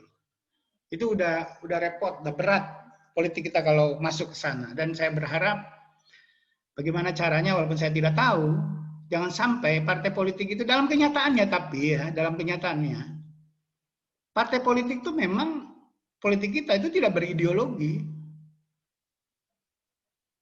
Dan kalau sentimen nasionalis dan sentimen Islam itu dipakai, sebenarnya kita bisa katakan secara umum pemilih kita itu nasionalis. Yang Islam itu sedikit. Kalau ukuran Islamnya itu PKS sama P3. Kan jumlahnya sekarang tidak lebih dari 13%. Kalau itu ya. Yang besar tinggal gantian aja yang nasionalis itu, PDIP, Golkar, Demokrat, kan yang sudah bergantian gitu. Sekarang masuk Gerindra, nasionalis juga gitu. Kemudian Nasdem itu juga nasionalis gitu. Jadi dari soal itu harusnya kita sudah selesai. Masyarakat, masa pemilih kita itu tidak terlalu mempersoalkan partai itu partai berideologi Islam, berideologi nasionalis, semuanya itu udah beyond gitu loh. Beyond perdebatan itu sebenarnya pada tingkat massa. Cuman yang jadi masalah adalah pada politik yang tidak partisan, dalam pengertian politik yang tidak ada kaitannya dengan partai politik itu yang jadi persoalan. Yang dalam beberapa kesempatan saya sampaikan itu bahkan lebih menentukan. Politik jalanan, politik demonstrasi, politik boikot dan seterusnya kayak begitu. Jadi gerakan, jadi politik ekstra parlementer. Itu yang yang menunjukkan sentimen-sentimen identitas yang sangat kuat itu adanya di situ. Dan partai politik dalam prakteknya kemudian ikut dengan sentimen itu. Jadi dia tidak, pada dasarnya semua partai itu tidak punya ideologi karena dasarnya adalah kebangsaan. Kebangsaan kan apa gitu loh, kan kabur sekali yang dimaksudnya. Kalau kebangsaan semuanya juga orang Indonesia gitu, semuanya berbahasa Indonesia, semuanya setia gitu terhadap Undang-Undang Dasar 45. Gitu ya. Walaupun ada yang tentu saja ingin merubahnya, tapi itu bukan mainstream masyarakat Indonesia. Harusnya pada tingkat itu selesai. Cuman lagi-lagi, nah ini berhubungan dengan pelembagaan demokrasi kita, bahwa gerakan-gerakan politik ekstra parlementernya itu jauh lebih efektif dan lebih kuat daripada yang parlementer. Nah itu karena pelembagaan politik kita yang masih bermasalah, berkaitan dengan kualitas partai politik itu sendiri, gitu ya. Berkaitan dengan kepemimpinan di partai politik, gitu ya. Saya terus terang aja kalau suruh mengevaluasi satu-satu partai itu nilainya bagi saya udah di bawah 5 semua. Jadi itulah kondisi kita ya. Oleh karena itu dalam kondisi di mana kualitas partai itu begitu tidak bagus gitu ya, untuk memajukan kualitas demokrasi kita, maka harus dibuka keran-keran tadi. Gitu ya. jangan kembali mengkerdilkan politik kita itu ke dalam dua kubu lama gitu ya. Yang saya sebut istilah-istilah itu sebagai kubu orientalis gitu loh. Orientalis dalam pengertian menggunakan dua identitas itu sebagai ideologi untuk memahami politik di Indonesia. Udah terbukti itu tidak efektif kok. Semua partai yang menang adalah partai nasionalis. Presiden juga ya pada dasarnya ya yang nasionalis yang menang. Nggak pernah yang tidak nasionalis yang menang. Ukurannya kalau identitas Islam itu menjadi faktor yang sangat menentukan dalam proses politik kita, mestinya pemilu 2004 dulu yang pertama pilpres, yang jadi presiden mungkin Amin Rais lah, kalau bukan Hamzah Aziz waktu itu. Kenyataan kan tidak. Gitu. Dalam prosesnya semua itu adalah orang-orang yang lebih berada di tengah gitu, moderat, bukan orang yang punya kredensial politik identitas Islam yang kuat yang jadi kepemimpinan kita. Jadi pada soal itu, menurut saya harusnya kita udah bagus gitu ya fondasi itu. Cuma kemudian kan ada studi yang saya lakukan sama Tom, identitas itu menjadi penting apabila programnya itu jelek. Itu. Jadi religion economic advantage gitu loh. Kita menggunakan istilahnya itu. Politik identitas termasuk Islam lawan bukan Islam itu akan muncul ke permukaan apabila agenda-agenda yang rasional ekonomi politik oleh partai politik dan calon-calon itu tidak meyakinkan. Itu tesis kita. Dan itu yang terjadi di Indonesia sekarang. Kenapa identitas itu muncul? Ya karena tadi diskursus yang lebih programatik, yang berkaitan dengan program-program untuk kemajuan yang lebih teknikal kayak begitu, itu tidak kuat di dalam proses kualitas politik demokrasi kita. Mungkin itu yang bisa saya sampaikan. Terima kasih. Terima kasih banyak Mas Saiful untuk tanggapannya dan Mas Usep untuk pertanyaannya tadi. Penanya selanjutnya tadi dari Pak Ali ya, Pak Ali Irfan tadi sempat raise hand, mungkin ada yang mau ditanyakan langsung. Halo Pak Ali.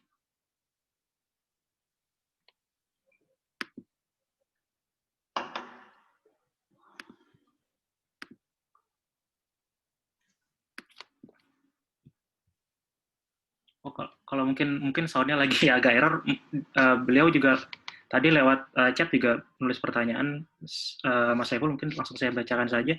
Di banyak kasus pilkada, calon dinasti itu banyak yang tumbang. Apakah seharusnya ini bisa menjadi bukti bahwa dinasti itu bukan jaminan menang, tapi kualitas demokrasi itu lebih banyak ditentukan oleh tingkat melek politik dari warganya itu sendiri yang menjadi pemilih? Dipersilakan tanggapannya Mas Saiful. Ya, oke, Ali Irfan ya. Setuju ya, itulah ini apa namanya kemungkinan satu tesis gitu ya, yang saya kemukakan tadi bahwa sebetulnya ada peluang lah apa namanya untuk memperlemah politik dinasti ketika ada alternatif yang lebih baik dari calon yang berasal dari dinasti tersebut.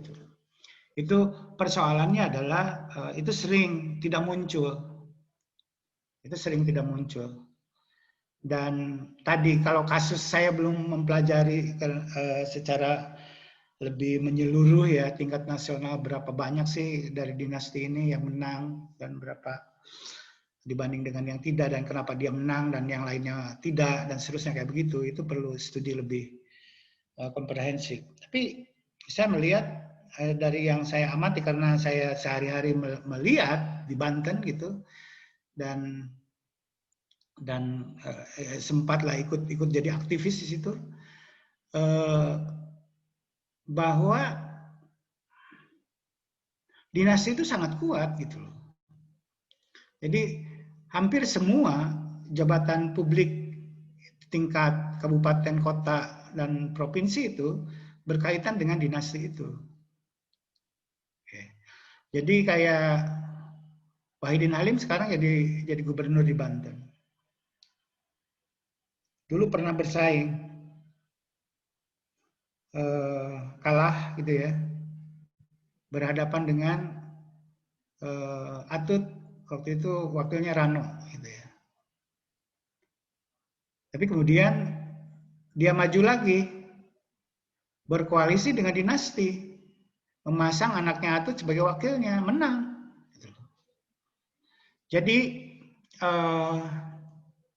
kalau tadi tergantung pada kualitas dari, saya bukan membodohkan orang Banten gitu loh. Tapi kenyataannya begitu, bahwa calon-calon yang menurut saya jadi pejabat publik itu di Banten banyak yang jadi tanda tanya gitu loh, kualitasnya. Tapi dia menang dengan suara yang meyakinkan. Jadi kalau nyebut Boni nyebut contoh Airin, mungkin saya setuju gitu loh. Bahwa mungkin Airin punya kompetensi dalam hal ini. Cuman ya itu kompetensi itu sama saya dilupakan Boni gitu ya. Simply because dia itu terkait dengan dinasti yang korup gitu loh. Suaminya masih di penjara gitu loh. Jangan ngurusin publik, ngurusin suami aja kagak bisa kalau gitu loh. Jadi yang tadi air susu ibu dan macam-macam kayak gitu saya lupakan gara-gara itu. Jadi masih gitu ya, itu tantangannya adalah kita sebagai pemilih, sebagai masyarakat pemilih, itu masih jauh gitu loh, untuk bisa menghadirkan kualitas demokrasi kita, kemampuan kita untuk memilih, membeda-bedakan secara kualitas antara satu calon dengan calon yang lainnya. Itu masih pekerjaan rumah yang sangat besar. Mungkin itu yang bisa saya sampaikan. Oke, terima kasih banyak Mas Saiful. Kita kembali lagi ke channel YouTube Cokro TV. Ada pertanyaan yang masuk lewat YouTube terkait dengan calon independen, Mas. Kalau misalnya salah satu tantangannya kan kalau misalnya ada kepala daerah yang independen, yang dia pejabat eksekutif, itu karena dia tidak punya partai, biasanya lebih mudah direcoki dalam tanda kutip oleh DPRD-nya kan. Nah, dari Pak Edison, beliau bertanya bagaimana itu possible nggak sih Mas Saiful supaya anggota dari badan legislatif daerah itu dikurangi secara proporsional kalau misalnya ada calon independen supaya pejabatnya nanti tidak direcoki oleh DPRD-nya yang muslim memang dari partai politik. Terima kasih banyak Mas Saiful. Oke. Ya, pertanyaan tadi ini sama dengan pertanyaan dari Boni, bahwa calon independen bisa direcoki atau dipersulit dalam pelaksanaan pemerintahannya karena kurang didukung oleh DPRD gitu ya. Karena dalam pembuatan kebijakan, bahkan termasuk terutama anggaran, itu harus bersama-sama antara eksekutif dan legislatif di daerah. Itu bisa terjadi, sulit gitu ya. Calon independen akan dihambat, itu bisa terjadi.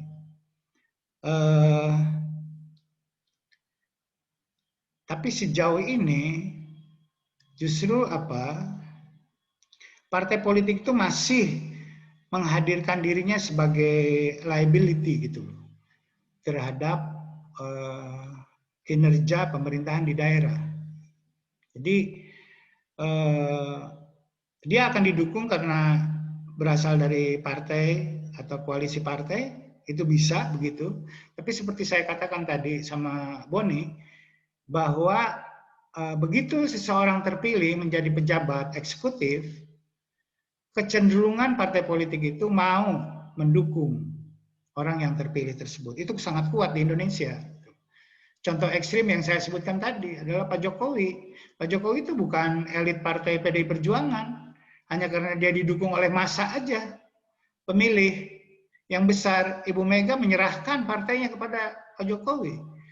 Kemudian Pak Jokowi peluangnya ingin menang besar, partai-partai lain juga ada gula ada semut yang saya katakan tadi gitu. Pada datang menawarkan diri, apa yang bisa saya bantu Pak Jokowi, kira-kira begitu. Semuanya datang kayak begitu. Jadi Pak Jokowi sebetulnya bukan elit partai. Bahwa kemudian kebijakannya itu harus kompromi dengan orang-orang di partai politik itu pasti gitu. Tapi yang jelas sekarang misalnya contohnya Pak Jokowi itu sangat strong banget, kayak membuat mengajukan undang-undang Omnibus Law ini kan idenya beliau, gitu, bukan inisiatif DPR. Itu kan undang-undang yang gila gitu loh, yang luar biasa, yang dalam presiden sebelumnya nggak ada yang berani ajukan kayak begitu. Pak Jokowi ajukan. Itu sangat presidensial, dalam artian dia sangat heavy eksekutif, sangat kuat gitu loh. Padahal dia bukan tokoh partai, bukan ketua partai, bukan Ibu Mega gitu loh. Bukan juga Airlangga Hartarto gitu. Ini seorang presiden saja, ada hubungan dengan PDI Perjuangan tentu saja, dia kadernya gitu loh. Tapi bukan sebagai orang penentu di partai itu. Disebutnya oleh Ibu Mega sebagai sebagai petugas partai, kan begitu. Nah, kenyataan dia sangat strong sekarang. Dia bisa mengajukan. Saya sih percaya dengan diskusi di kalangan internal tertentu bahwa Omnibus Law ini adalah trade off, tukar guling dengan Undang-Undang KPK. Undang-Undang KPK itu yang ngajuin inisiatif DPR loh, jangan lupa. Artinya orang-orang partai yang ngajuin supaya dirubah KPK, diperlemah dalam tanda kutip kayak begitu, ya. Itu bukan idenya Pak Jokowi. Karena Pak Jokowi punya pikiran, aduh ini gimana kemiskinan dan seterusnya, ya sudahlah. Gitu. Dia merem aja itu, dia terima gulingan itu. Makanya sekarang yang terjadi, kalau minta, ya ini sebagai contoh, bagaimana kuatnya seorang yang dalam tanda kutip independen Pak Jokowi ini, itu bisa terjadi juga di daerah. Kalau ada seorang tokoh yang seperti Pak Jokowi, itu partai-partai politik akan datang, akan bekerja sama, dan bahkan menawarkan agar menjadi kadernya. Kan itu yang terjadi. Jadi saya tidak khawatir dengan itu, bahwa direcokin, bahwa jumlah ya itu soal teknis lah ya, jumlah anggota DPRD di daerah, saya tidak tahu persis hubungan antara jumlah itu dengan tingkat mengganggunya, tingkat gangguan yang dibuatnya terhadap eksekutif itu. Tapi saya percaya bahwa yang penting adalah calon independen itu jangan dipersulit. Jadi sekarang ini kan sulit untuk jadi calon independen. Di DKI aja itu, kalau Anda mau jadi calon gubernur, harus punya KTP yang ditandatangan oleh pemiliknya, gitu ya, yang udah di-approve. 500 jutaan misalnya, itu kan tidak gampang. Gitu. Jadi mekanisme politik, aturan-aturan yang mengkerangkeng, yang menggergaji prinsip-prinsip dasar demokrasi itu yang harus kita perbaiki gitu ya. Jadi dalam mekanismenya politisi-politisi itu pada dasarnya bisa bernegosiasi lah gitu ya. Bisa berkompromi. Dan kalau punya argumen yang kuat, kayak Presiden Jokowi kayak begitu. Untuk apa yang dia pikir itu penting gitu ya, dia sampaikan, dan walaupun itu harus dengan bergen, ya itulah politik gitu, bergen dengan kebijakan yang lain, itu yang terjadi. Tidak, kemudian hasilnya tentu tidak sempurna. Nah, mungkin ada pembangunan tapi pembangunannya penuh dengan korupsi. Tapi kalau tidak ada pembangunan, apa yang mau dikorupsi? Kira-kira gitu Pak logika ekonominya. Para sejumlah ekonom bilang begitu sama saya. Sudah kok, jangan ngotot-ngotot itu ini. Daripada pembangunan tidak ada, bersih, kita bersih memang, tapi tidak ngapa-ngapain, kan susah kita gitu. Lebih baik agak kotor sedikit kayak begitu, tapi ya jalan gitu. Nah, itu masalah wisdom atau sikap-sikap atau preferensi-preferensi tertentu gitu ya. Kecenderungan-kecenderungan orang. Orang seperti Pak Jokowi kan latar belakangnya swasta.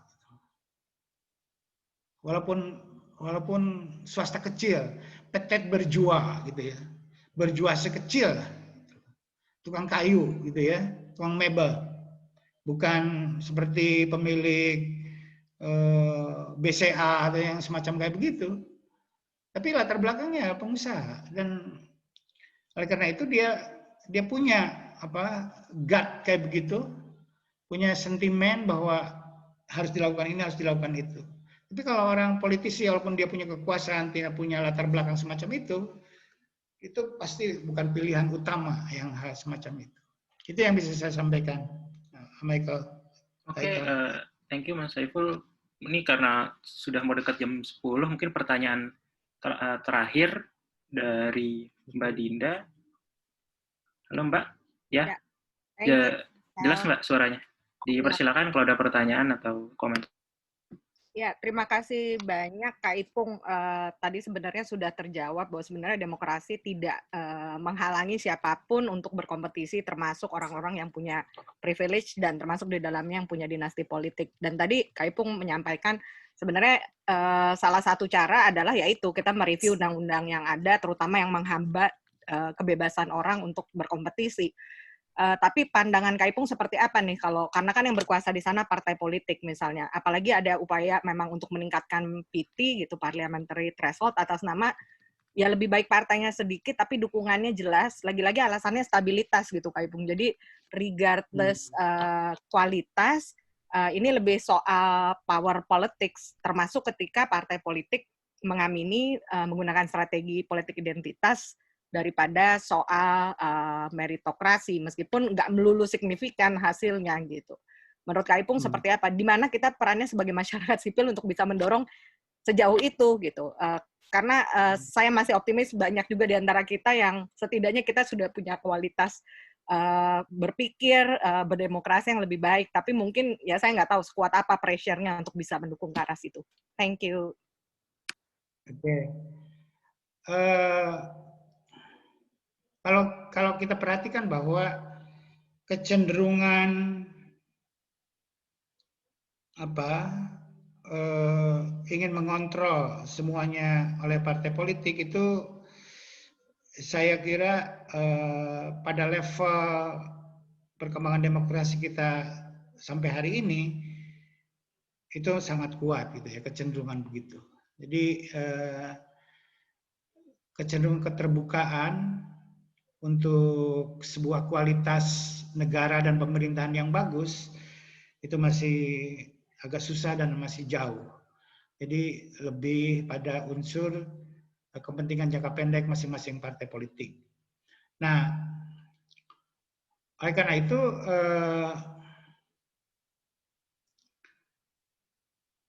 alternatif yang dari luar partai politik itu harus tetap dilakukan. Termasuk untuk meyakinkan, saya yakin sih adalah yang punya visi tentang politik dan visi Indonesia ke depan di antara politisi itu. Tidak semuanya sama lah gitu loh. Yang itu bisa menjadi partner kita, dan civil society, universitas gitu ya, kelompok-kelompok strategis di luar parlemen yang menurut saya perlu harus banyak berkomunikasi, lebih engage secara strategis dengan politisi-politisi secara personal maupun kelompok-kelompok, kaukus-kaukus atau apapun namanya di parlemen. Itu menjadi strategis, langkah-langkah yang harus dilakukan. Karena apa? Karena pertama, peningkatan threshold itu mencederai keterbukaan demokrasi itu sendiri, gitu ya. Tapi juga bukan hanya itu, ternyata itu tidak membantu untuk mengurangi jumlah partai kok, gitu. Kenyataannya begitu. Waktu 99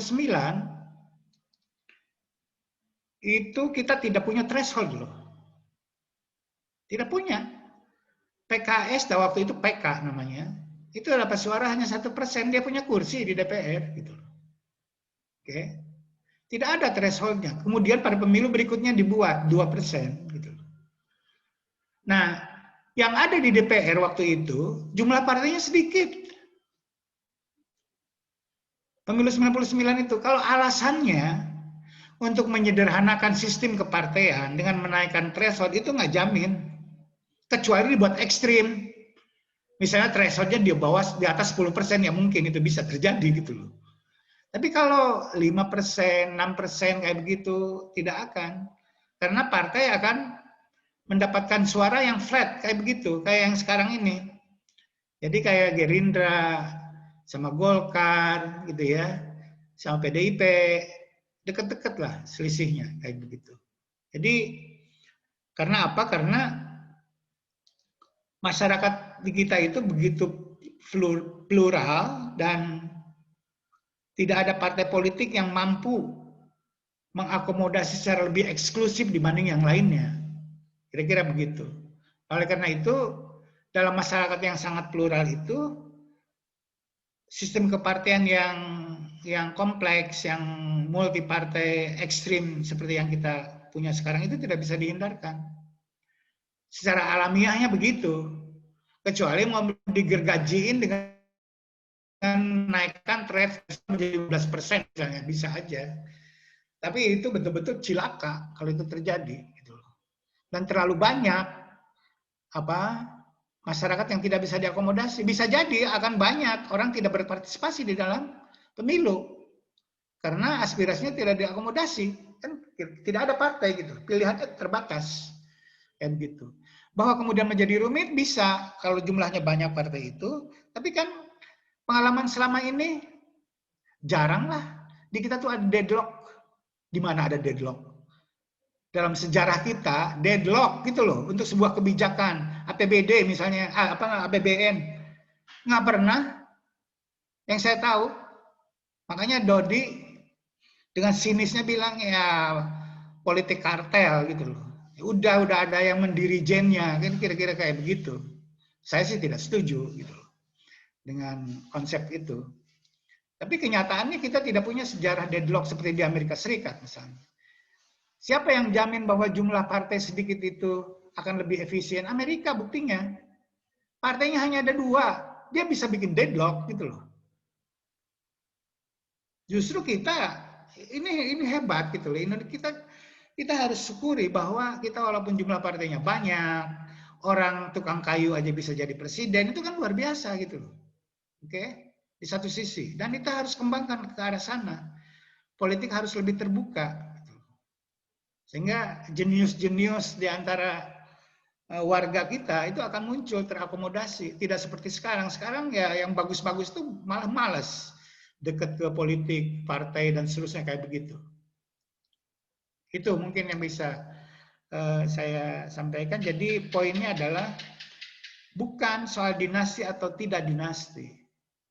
Tapi poinnya adalah seberapa jauh kita menjaga prinsip-prinsip dasar demokrasi di satu sisi, dan di sisi yang lain adalah bagaimana kita memastikan bahwa kontestan dan kontestasi itu berkualitas. Dan itu tidak sepenuhnya tergantung pada ada dinasti atau tidak ada dinasti. Itu tergantung pada kualitas kita dalam berdemokrasi. Terima kasih. Assalamualaikum warahmatullahi wabarakatuh. Waalaikumsalam. Terima kasih banyak Mas Saiful sudah bersedia sebagai pembicara di diskusi Forum Kebebasan kita kali ini. Terima kasih banyak kepada teman-teman sudah bersedia meluangkan waktunya malam ini untuk menyaksikan diskusi kita kali ini, dan tadi untuk pertanyaan-pertanyaan komentarnya, dan juga untuk Cokro TV, terima kasih sudah bersedia men-streaming diskusi Suara Kebebasan kita kali ini. Untuk diskusi Forum Kebebasan sendiri, kita biasanya setiap hari Jumat 2 minggu sekali. Untuk infonya bisa dilihat di media sosial Suara Kebebasan. Oke, karena sudah jam 10, diskusi ini akan saya tutup. Sampai bertemu di diskusi-diskusi kita selanjutnya. Thank you. Terima kasih Saiful. Terima kasih Terima kasih Mas Saiful. Ya, Mas Buni, terima kasih. Thank you Kak Ipul.